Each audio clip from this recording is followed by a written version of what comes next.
मैं आपको सुनाने जा रहा हूं अपनी मंडली की सदस्य शबनम खान की लिखी कहानी लम्स। अगला स्टेशन सिटी सेंटर है।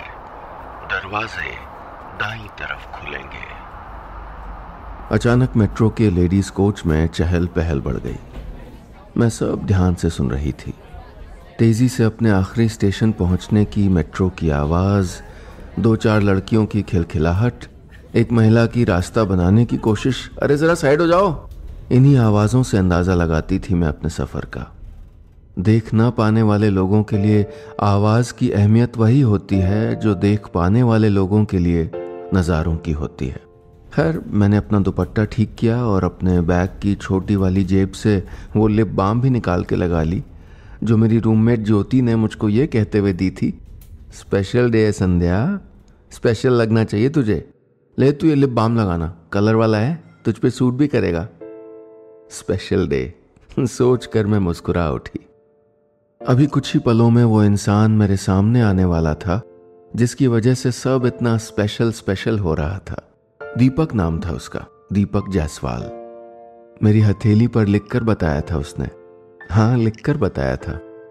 वो भी मेरी तरह स्पेशल था ना, बोल नहीं सकता था, इसलिए मुझे जो भी बताना होता मेरी हथेली या बाजू पर उंगली फिरा कर लिख देता। बहुत थोड़ा सा वक्त तो बिताते थे हम साथ। मैं रोज सिटी सेंटर स्टेशन पर उतरती थी। जैसे ही मेट्रो का गेट खुलता वो गेट के सामने होता। मैं उसका हाथ थाम लेती और वो मेरी आंखें बन जाता। वो मुझे पीक आवर्स वाली स्टेशन की भीड़ से बचाकर हिफाजत से मेट्रो स्टेशन के बाहर मेरी ऑफिस की कैब तक पहुंचा देता। हमारी रोज रोज की मुलाकातों ने हमारे बीच की बेतकल्लुफी मिटा दी थी। जैसे ही प्लेटफॉर्म पर वो मेरा हाथ थामता मैं बस शुरू हो जाती। कुछ भी कह देती थी उसे, कुछ भी मांग लेती थी। एक रोज मैंने कहा, मुझे चूड़ियों की आवाज़ बहुत पसंद है। मेरा तो दिल चाहता है मैं दिन भर दोनों हाथों में दर्जनों चूड़ियाँ पहनूं और छन छन वाली उसकी आवाज़ सुनती रहूं। और वो पागल दूसरे दिन ही ले आया था चूड़ी। तब मुझे एहसास हुआ कि दीपक को मेरी ख्वाहिशों की कितनी परवाह है, ऐसी परवाह जो शायद कभी किसी ने मेरी नहीं की थी। मैंने उससे चूड़ी नहीं ली थी, बल्कि कहा था, अभी रख लो, कल लेकर आना। उसने हथेली पर उंगली फिराकर पूछा था, कल क्या है? मैंने बदमाशी से कहा था, वो तो कल ही बताऊंगी। सीधे सीधे कैसे कह देती कि पसंद करने लगी थी मैं उसे। इसीलिए एक दिन का वक्त मांग लिया था और अब वही स्पेशल डे आ गया था। ट्रेन प्लेटफॉर्म पर पहुंच चुकी थी, दरवाजे खुल गए थे, भीड़ छंटती जा रही थी और मैं दरवाजे के पास खड़ी दीपक का इंतज़ार करने लगी। लेकिन भीड़ खत्म होने के बाद तक दीपक का कुछ अता पता नहीं था। बहुत इंतज़ार किया पर उस स्पेशल डे दीपक आया ही नहीं। मैं उसी मेट्रो स्टेशन के उसी प्लेटफॉर्म पर खड़ी थी जहां मैं और दीपक रोज मिलते थे। और अब जब मैं इन मुलाकातों को एक नाम देने का सोचकर आई थी तो वो आया ही नहीं। मैं प्लेटफॉर्म पे पड़ी बेंच पे ही बैठ गई। लगातार मेट्रो के आने जाने की आवाज़ें सुनाई दे रही थीं। एक दो बार आहट से लगा कि शायद दीपक आया होगा। मैंने हाथ को यहाँ वहाँ हवा में फैलाया, वो तो नहीं मिला, पर वो दिन याद आने लगा जब पहली बार ऐसे ही हवा में हाथ फैलाते हुए उससे टकरा गया था मेरा हाथ। ज़्यादा पुरानी बात नहीं थी, तकरीबन 4 महीने गुजरे होंगे। एक रोज़ मैं मेट्रो से बाहर निकल रही थी तो भीड़ की वजह से मेरी छड़ी हाथ से छूट गई। मैं दोनों हाथों को हवा में फैलाकर आगे बढ़ने की कोशिश करने लगी तो किसी ने मेरा हाथ थाम लिया। वो शख्स दीपक ही था। पता नहीं कैसे उसकी नज़र मुझ पर पड़ गई थी और वो समझ भी गया था मेरी परेशानी। उस दिन के बाद मैं जब जब वहाँ पहुँचती दीपक का हाथ मुझे थामने को तैयार रहता। उसके साथ उन शुरुआती मुलाकातों के बारे में सोचते सोचते ख्याल आया कि वो आया क्यों नहीं। घबराहट सी हो रही थी ये बात सोचकर। वैसे एक और बार ऐसा हुआ था कि दीपक नहीं आया था, पर मैंने मैसेज भिजवाया था तब। विकास नाम था उसके दोस्त का। दोनों साथ में यहाँ आसपास किसी कोरियर ऑफिस में काम करते थे। विकास उस दिन मेरे हाथ में एक खत थमा गया था जिसे मैंने अपनी रूममेट ज्योति से पढ़वाया था।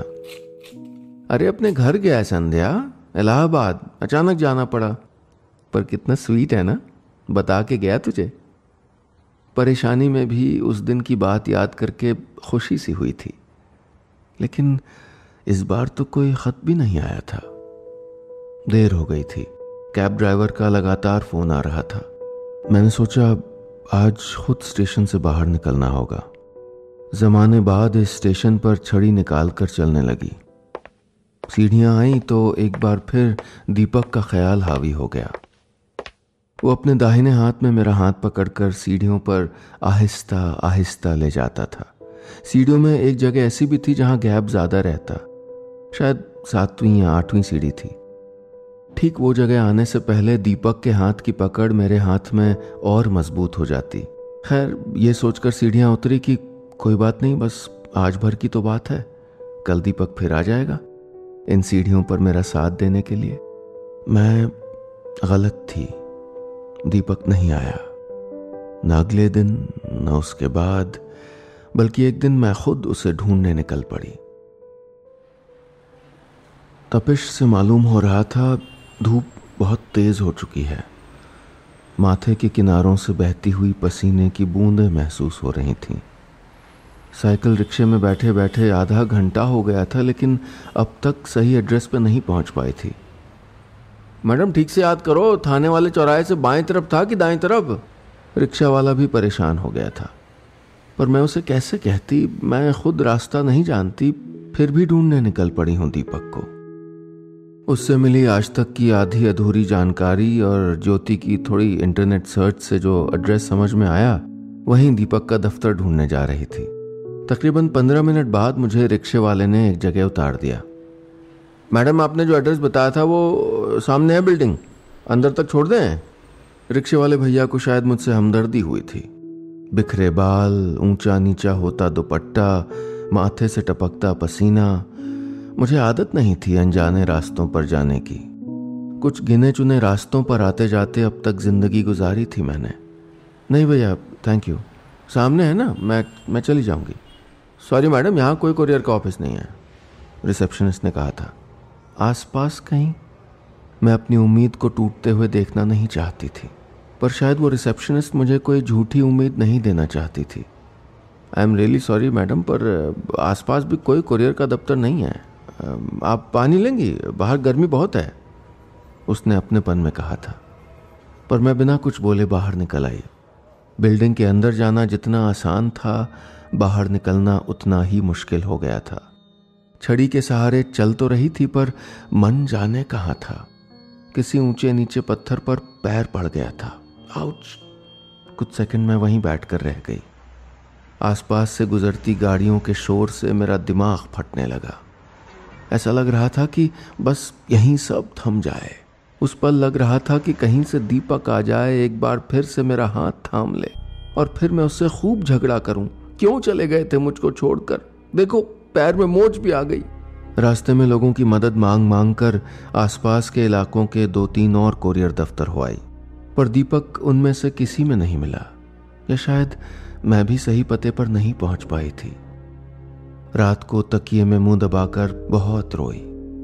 दीपक नाम का ख्वाब टूट गया था। मैंने मान लिया था कि दीपक मुझे छोड़कर चला गया है। उस रात मैं अपनी आंसुओं से भरी सूजी आंखों के साथ ये सोचकर सोई कि अब कल एक नई सुबह होगी, नई शुरुआत करूंगी। लेकिन वो कल मेरे लिए कुछ ऐसा ले आया जिसकी उम्मीद मैंने छोड़ दी थी। हेलो संध्या, स्टेशन पर एक आवाज ने मुझे रोक लिया। कैसी हो संध्या? मैं विकास, रिमेंबर एक बार मिला था यहीं पर। विकास अपनी पहचान याद दिलवा रहा था मुझे, और मुझे कोई छोटा मोटा सा सदमा लगा था। संध्या, दीपक ने ये लेटर तुम्हें देने को कहा था। विकास ने एक खत मुझे पकड़ाया और मेरे कुछ कहने के पहले ही वहां से चला गया। दीपक कहाँ था, उसने ऐसा क्यों किया, इन सवालों के जवाब एक खत की शक्ल में मेरे हाथ में थे। मेट्रो के आने जाने से हवा में जो तेजी आती, उससे वो कागज का टुकड़ा लगातार फड़फड़ा रहा था। ऑफिस में दिल चाहा किसी से पढ़वा लूं, पर कैसे, पता नहीं क्या लिखा होगा खत में, कैसे किसी के सामने। मैंने खत को अपने गालों पर लगाया, उसकी लिखावट की खुशबू को सूंघने की कोशिश की। वो खत इस वक्त मेरे लिए सबसे अहम था। जिंदगी में ऐसे मौके कम ही आए हैं जब मैंने शिद्दत से कुछ देखना चाहा हो। ये वही मौका था। मैं ये खत खुद अपनी आंखों से पढ़ना चाहती थी, पर जो मुमकिन नहीं था, कैसे होता। वो दिन बहुत देर से डूबा था, रात बहुत धीमी रफ्तार से आई थी। तब जाकर अपनी रूममेट, अपनी राजदार ज्योति के सामने वो खत रखा था मैंने। कुछ कहने की जरूरत नहीं पड़ी थी, वो समझ गई थी। दुनिया में सिर्फ एक ही शख्स है जो मुझ देख न सकने वाली लड़की को खत लिख कर देता है। उसने खत पढ़ना शुरू किया। उसमें लिखा था, डियर संध्या, मैंने जब तुम्हें पहली बार स्टेशन पर देखा था, प्लेटफॉर्म पर लड़खड़ाते हुए, तो तुम्हें देखते ही मुझसे रहा नहीं गया। तुम्हारी तकलीफ वहाँ मौजूद लोगों में से सिर्फ मैं समझ सकता था, क्योंकि मैं भी तुम्हारी तरह अधूरा हूँ। उस दिन मुझे अंदाज़ा था कि तुम उस दिन क्या कहने वाली हो। मैंने तुम्हारे चेहरे के बदलते तासुरातों को पढ़ा है, तुम्हारे हाथ के बदलते लम्स को महसूस किया है। मैं जानता था कि तुम्हारे दिल में क्या चल रहा है। लेकिन संध्या, जिंदगी कोई प्लेटफॉर्म पार करना नहीं है। जिंदगी बहुत मुश्किल चीज़ है। तुम्हारे साथ कोई ऐसा शख्स होना चाहिए जो तुम्हारा ठीक से ख्याल रख पाए, और मैं तो तुम्हारी बातों को सुनकर उसका जवाब तक ठीक से नहीं दे सकता। संध्या, दो अधूरे लोग एक पूरी जिंदगी नहीं जी सकते। अपना ख्याल रखना। तुम्हारा दोस्त दीपक। ज्योति से खत लेकर मैं खत पर अपनी उंगलियां फेरने लगी। मेरे आंसू बह रहे थे। शायद लिखाई धुल रही होगी। काश कि पेन की उस स्याही के साथ वो सब भी धुल जाता जो दीपक ने हम दोनों की किस्मत में लिख दिया था। जब दीपक मेरी जिंदगी से बिना कुछ बताए अचानक गायब हुआ था तो बहुत तकलीफ होती थी। पहले मुझे लगता था अब इससे ज़्यादा तकलीफ हो ही नहीं सकती। बार बार लगता था कि बस एक बार पता चल जाए कि आखिर ऐसा क्या हुआ कि वो अचानक मुझसे दूर हो गया। पर मैं गलत थी। अब जब मुझे दीपक के जाने की वजह पता चल चुकी थी तो तकलीफ कम होने के बजाय बढ़ गई थी। अगर वो सीधा सीधा ये कह देता कि उसे मुझसे दोस्ती नहीं रखनी या वो मुझे पसंद नहीं करता तो मैं भी उससे नफरत करके बाकी की जिंदगी गुजार लेती। पर उसने जो कहा था उससे दर्द और बढ़ गया था। जब दीपक मेरी जिंदगी में था, हमारी मुलाकातें होती थीं तो मुझे लगता था दुनिया को देखना शायद उतना ही खूबसूरत होता होगा जितना खूबसूरत दीपक के हाथ का लम्स था।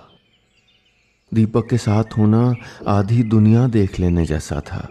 वो मेरी नज़र हो गया था और शायद मैं उसकी आवाज़ भी। बस कुछ महीनों का साथ था हमारा, पर लगता था कि जैसे हमेशा से हमारा साथ है। अब जबकि सब साफ था, जिंदगी का सबसे बड़ा सवाल मेरे सामने मुंह बाएं खड़ा था कि अब आगे क्या। मैं सदमे में थी, लेकिन ऑफिस जाना नहीं छोड़ा था। ज्योति का कहना था कि ऑफिस जाऊंगी तो मन लगा रहेगा, पर उसे कैसे समझाती। ऑफिस के रास्ते में एक मोड़ वो भी आता है जहां पिछला सब कुछ याद आ जाता है। आदत छूट गई थी स्टेशन पर छड़ी लेकर चलने की, पर अब वापस सब पहले जैसा जो करना था। गुस्सा था, परेशानी थी, लेकिन इन सब के बीच भी जिंदगी अपनी रफ्तार से चल रही थी। हालांकि सीढ़ी पर जाना अब मुश्किल लगने लगा था। आदत छूट गई थी शायद। इसीलिए एक दिन सोचा लिफ्ट से जाऊंगी। किसी ने लिफ्ट तक छोड़ा, लेकिन जल्दी में बटन दबाना भूल गया। मैं काफ़ी देर तक खड़ी रही, लिफ्ट नहीं आई। किसी आते जाते शख्स का मुझ पर ध्यान भी नहीं गया। अचानक से पता नहीं क्यों मुझे दीपक का ख्याल आया। बहुत गुस्सा आया उस पर। यह बात सोचकर दिल दुखता था कि उसने एक बार भी नहीं सोचा कि उसके बिना मैं कितनी अकेली हो जाऊंगी। गुस्से में मैं सीढ़ी की तरफ बढ़ गई। सोच लिया था अब सीढ़ियों से ही जाऊंगी। दिमाग में ऐसा कोलाहल मचा था कि क्या कर रही थी उसका ज़्यादा होश नहीं था। जाने क्या साबित करना चाहती थी। एक के बाद एक तेजी से सीढ़ियां उतरने लगी। और फिर वही सीढ़ी आई जहाँ दीपक मेरा हाथ जोर से थाम लिया करता था। वो ज़्यादा गैप वाली 7वीं 8वीं सीढ़ी। मेरी छड़ी दीपक का विकल्प नहीं बन सकती थी। वो संभाल नहीं पाई, बैलेंस बिगड़ा और मैं गिर पड़ी। हॉस्पिटल लेकर कौन आया, डॉक्टर ने क्या क्या कहा है, मम्मी पापा घर से चल दिए हैं, ट्रेन में हैं, ऑफिस से कौन कौन दोस्त मिलने आया। मेरी रूममेट ज्योति लगातार मुझे इसकी जानकारी दे रही थी जो मैं अनसुनी कर रही थी। पूरे शरीर में बेइंतहा दर्द हो रहा था, पर तकलीफ इस दर्द से ज़्यादा बड़ी थी। तकलीफ हार जाने की थी, खुद से हारने की। टूटे दिल के किस्से सुने थे मैंने, टूटी उम्मीदों के भी, पर जब मेरे साथ वही सब हुआ तो मैंने जाना कि सिर्फ दिल या उम्मीद ही नहीं, उसके साथ साथ पूरा का पूरा इंसान भी टूट जाता है। डॉक्टर ने कहा था 2 दिन अस्पताल में रुकना पड़ेगा। मैंने सारे दोस्तों को वापस भेज दिया। नर्स थी ख्याल रखने के लिए, और वैसे भी उस वक्त मुझे किसी का अपने पास होना खल रहा था। शाम ढलते ढलते हॉस्पिटल का शोर भी कम होने लगा। दवाओं का असर सा था या जिंदगी की थकान। मैं हल्की नींद में थी कि हाथ पर किसी का हाथ महसूस हुआ। मैं चौंक कर उठ गई। जब से दीपक गया था ऐसा ख्वाब कई बार देखा था। फिर वापस लेटने को हुई तो फिर से हाथ पर वही हाथ। नहीं, ये ख्वाब नहीं है, ये दीपक है। दीपक मेरे बेड पर सिरहाने आकर बैठ गया था। उसने फिर मेरे हाथ पर अपना हाथ रखा। मैंने हाथ झटक दिया। इतने वक्त से दबाया गुस्सा फूट पड़ा। यही करना था ना तुम्हें? देखो कहाँ आ गई हूं मैं। तुम्हें लगता है कि मुझे कोई ज्यादा ख्याल रखने वाला चाहिए ना? समझते क्या अपने आप को तुम? मुझे मालूम है मुझे कौन चाहिए और क्यों चाहिए। मैं बोलते बोलते रो पड़ी। बहुत मायूसी से मैं बोली, तुमने खत में लिख दिया था कि 2 अधूरे लोग पूरी जिंदगी नहीं जी सकते, पर तुमने मुझे ये बताने का मौका ही नहीं दिया कि एक अधूरे हिस्से को दूसरे अधूरे हिस्से की सबसे ज्यादा जरूरत होती है। असल में 2 अधूरे हिस्से ही एक दूसरे को पूरा कर सकते हैं। मैंने महसूस किया कि सिर्फ मैं ही नहीं रो रही थी। मेरे हाथ पर आंसुओं की कुछ बूंदें गिरीं। मैंने अपने हाथ से दीपक का चेहरा छुआ तो उसने मेरे हाथ सीने से जकड़ लिए। मैं उसकी धड़कनों को पढ़ पा रही थी। लग रहा था उसकी हर एक धड़कन बस यही कह रही है कि तुम्हारे सिवा और कौन है जिसकी हथेली पर मैं उंगलियां फिराऊं और वो समझ जाए कि मैं क्या कहना चाहता हूं। तुम ही तो मेरी आवाज हो संध्या। कुछ खामोश पल हमारे बीच गुजरते रहे और फिर मुझे चूड़ियों की हल्की सी खनक सुनाई दी। दीपक मेरे हाथ में चूड़ियां पहना रहा था। उस खनखनाती कलाई पर उसने थोड़ी सी जगह बनाई और अपनी उंगली फिराते हुए लिखा, स्पेशल डे। फिर देर तक मेरी हथेली पर अपना गाल टिकाए वहीं हॉस्पिटल में मेरे साथ बैठा रहा। 2 अधूरी जिंदगियों ने खुद को पूरा करने का एक खूबसूरत ख्वाब उस रात सजाया था।